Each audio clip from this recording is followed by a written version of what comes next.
Neste vídeo apresento o processo pelo qual as mulheres trilharam para conquistar a ordenação pastoral nas Assembleias de Deus da região norte do Brasil. Para quem não me conhece, eu sou a Silvana do canal Diário Pentecostal, especialista em História e Teologia do Protestantismo no Brasil. Se você ainda não é inscrito, se inscreve no canal, deixe seu curtir e compartilhe com seus amigos para que mais gente conheça o canal.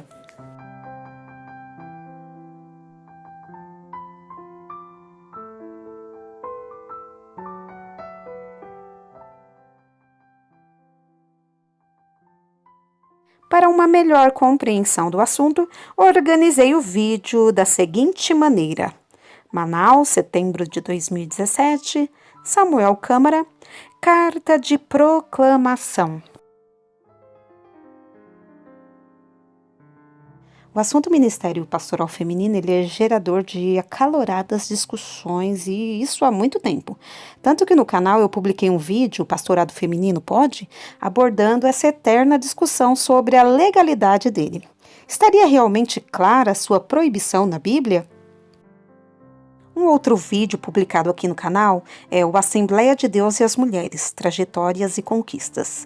Nele eu informo que em pelo menos 3 CGADB, o assunto Ministério Feminino foi discutido e rejeitado por unanimidade. O ano de 2017 foi histórico ao quebrar com este antigo paradigma e a figura central foi Samuel Câmara, genro de Ruth Doris Lemos, que foi esposa de João Colenda Lemos, ambos fundadores do IBAD. A pastora norte-americana Ruth Doris Lemos contribuiu para o crescimento espiritual e intelectual das Assembleias de Deus no Brasil. Ainda assim, não teve seu ministério pastoral reconhecido em terras brasileiras.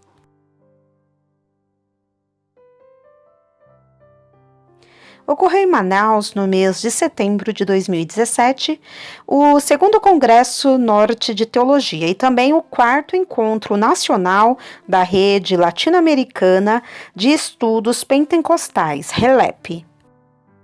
O local escolhido para a realização desses 2 eventos foi a Faculdade Boas Novas. O tema geral foi a Reforma Protestante e Pentecostalismo, Convergência e Divergências Históricas. Vários pastores, advindos de Assembleias de Deus do interior do Amazonas e de outros estados, compareceram a esses eventos.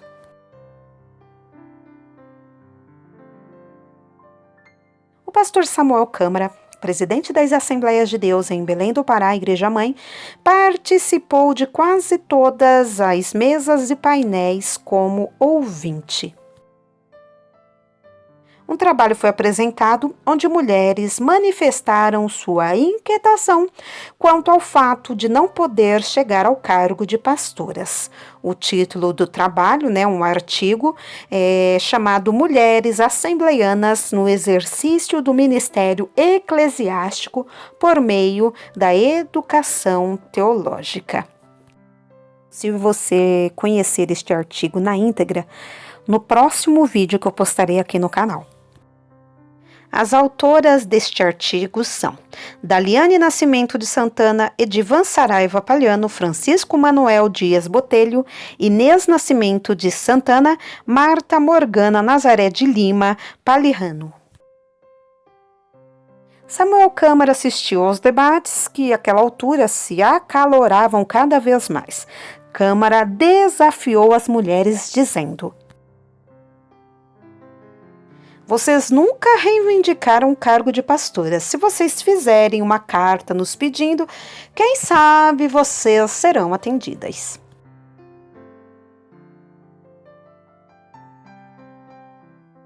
Diante desse desafio, cerca de 9 mulheres, liderada por Maria José Costa Lima, diretora da Faculdade Boas Novas, juntamente com Eunice de Oliveira Rios, Andréa Nogueira Gomes dos Santos, Elaine Cristine Santiago Vieira Guimarães, Raimunda Mota dos Santos, Gideane Moraes de Souza, Fátima Medianeira Flores de Vargas, Sara Vieira de Souza Basto e Marina Correia, pesquisadora e escritora, elaboraram uma carta de proclamação contendo várias reivindicações e destinada a Jonathan Câmara, Samuel Câmara, Televisão Boas Novas e público em geral. A leitura da carta de proclamação foi transmitida ao vivo pela TV Boas Novas. Carta Proclamação. É necessário que demos liberdade ao Espírito Santo para que ele opere livremente, seja por homem ou por mulher, seja por dom ou ministério, para que a Igreja possa crescer na graça do Senhor. Gunnar Wingren, Mensageiro da Paz, Rio de Janeiro, 1º de dezembro de 1930.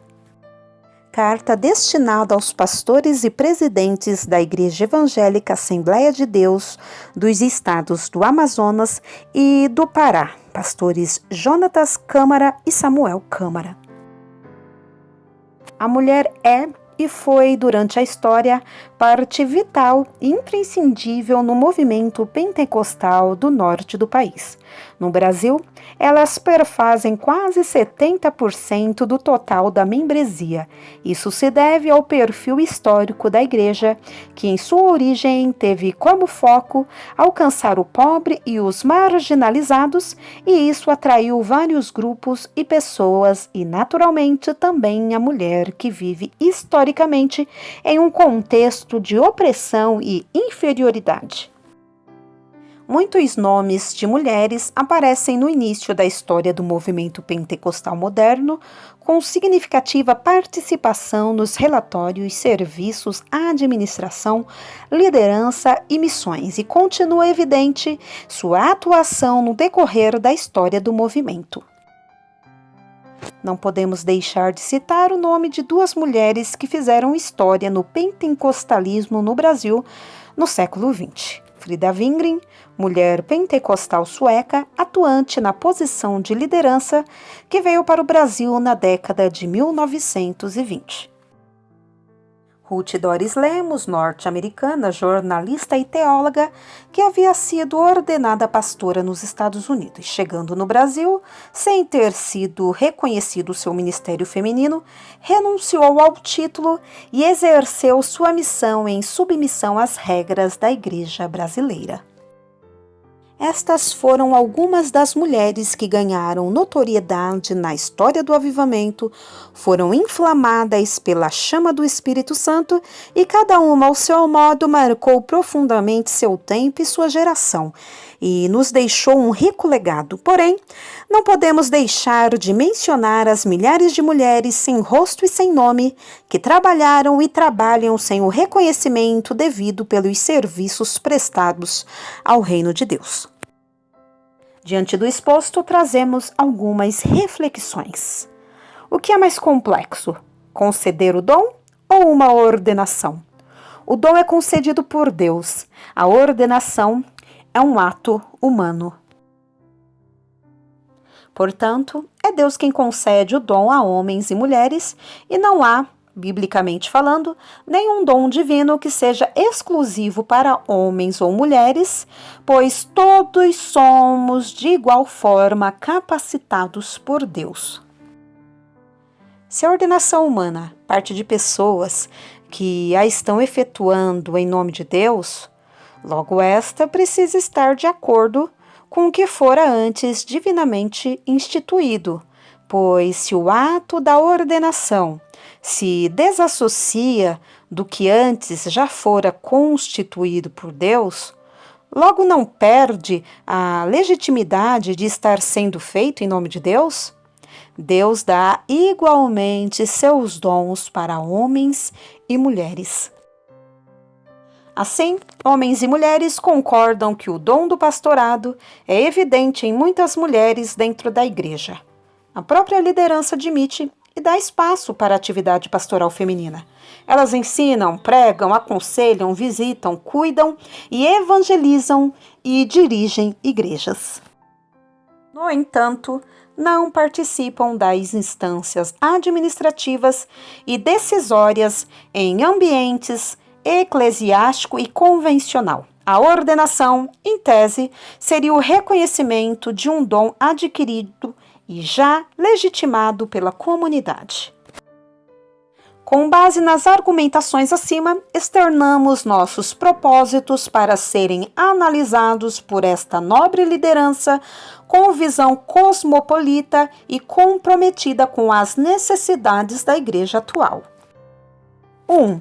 A oficialização da vocação pastoral feminina, não por status, mas evidência do chamado espiritual concedido por Deus a homens e mulheres, com a intenção de aperfeiçoamento para a obra de Deus, a começar pela região norte, se estendendo enquanto proposta para instâncias convencionais em nível nacional. Assim, discutir sobre o reconhecimento da função eclesiástica fundamentada pela Bíblia e legitimada no trabalho cotidiano das mulheres em suas realidades locais. 2. Participação nas mesas diretoras das convenções estaduais e nacionais. 3. Participação da mulher nas mesmas convenções com direito de voto e voz. Participar com representação nos projetos parlamentares da Igreja. 5. Presidir projetos missionários nacionais e internacionais. 6. Participação obrigatória da figura feminina em todas as instâncias de decisões, seja elas quais forem. Criação de um fórum nacional que se desdobre em encontros regionais, a fim de promover discussões que contribuam para o desenvolvimento pessoal, intelectual, espiritual e pastoral da mulher. Parágrafo único. Mapeamento do trabalho das mulheres que já atuam hoje como dirigentes de igreja e promover uma consagração local das mesmas. A região norte deve ser o exemplo para o Brasil no processo de oficialização do ministério feminino, como já foi no advento do nascimento das Assembleias de Deus.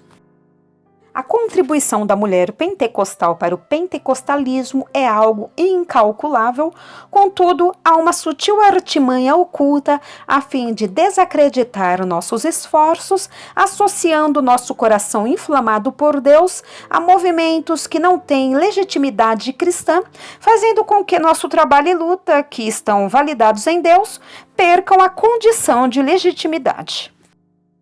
O legado deixado pelas mulheres pentecostais ao longo da história é algo que nos motiva a continuar.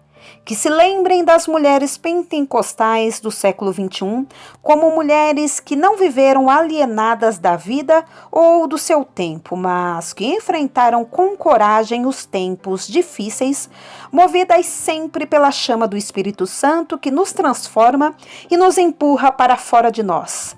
Que se lembrem de nós como representantes legítimas de Deus.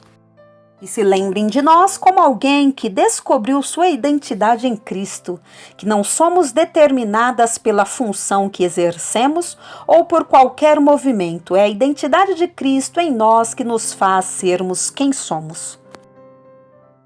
E esta é a maior contribuição e legado que podemos deixar como mulheres pentecostais para as próximas gerações. Descobrir hoje quem somos em Deus e organizar toda a nossa vida a partir desta verdade, pois antes de qualquer coisa somos filhas legítimas de Deus e não queremos simplesmente o título, mas, sobretudo, o resgate de nossa dignidade. Ora, se é Deus que dá o dom para ambos, porque o mesmo Deus negaria a prática ou o reconhecimento deste dom? Manaus, 29 de setembro de 2017.